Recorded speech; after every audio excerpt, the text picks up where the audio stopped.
Hi everybody, and welcome to this lesson on looking at the Virtual Private Cloud, or VPC. Now, the Cloud Practitioners exam does have a few questions related to VPC, so it is a very important topic. And then if you're moving on to the Solutions Architect, that one focuses a lot more heavily on the Virtual Private Cloud and the details associated with it.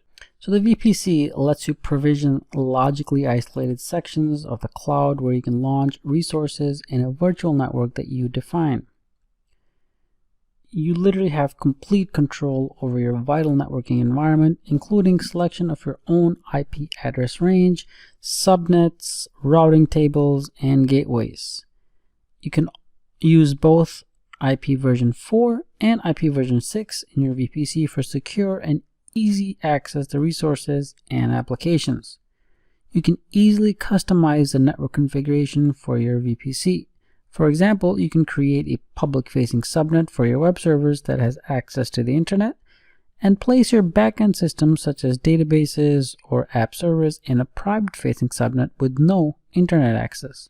You can leverage multiple layers of security, including security groups and network access control lists, to help control access to the EC2 instances in each subnet.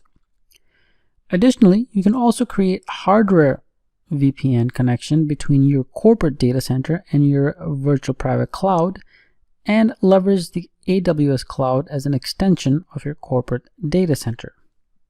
Now, the VPC provides advanced security features such as security groups and access control lists to enable inbound and outbound filtering at the instance and subnet levels. In addition, you can store data in S3 and restrict access so that it's only accessible from instances in your VPC. Optionally, you can choose to launch dedicated instances which run on hardware dedicated to a single customer for additional isolation.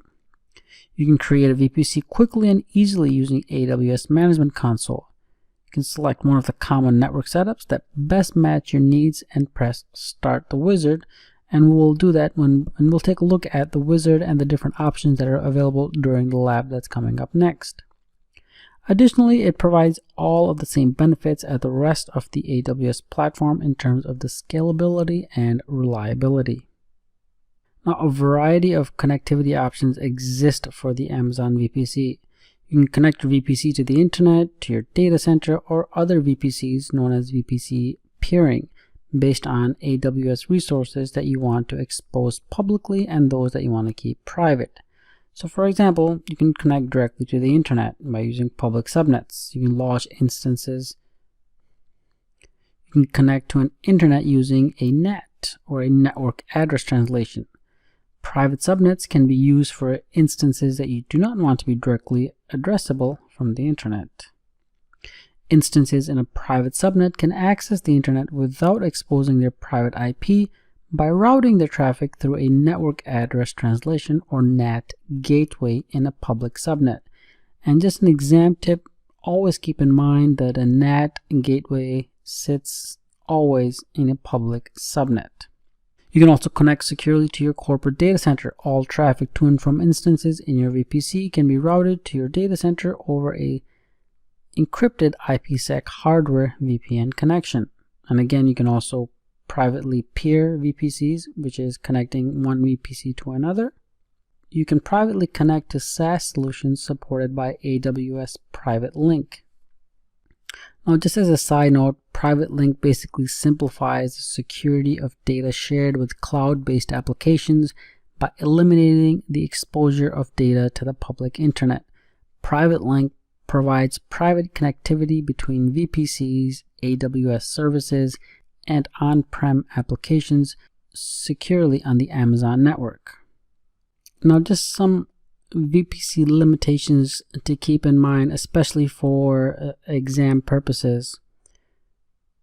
You can have up to 5 non-default VPCs per AWS account per region. You can have up to 4 secondary IP ranges per VPC.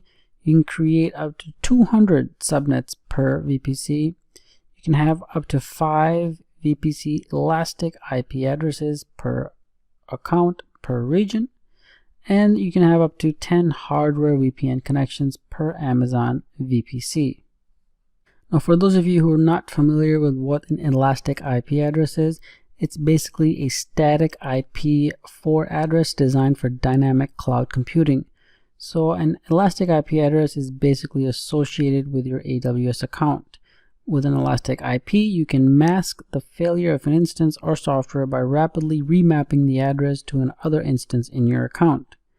An elastic IP address in a public domain is reachable from the internet. So if your instance does not have a public IP4 address, you can associate an elastic IP address with your instance to enable communication with the internet. For example, to connect to your instance from your local computer.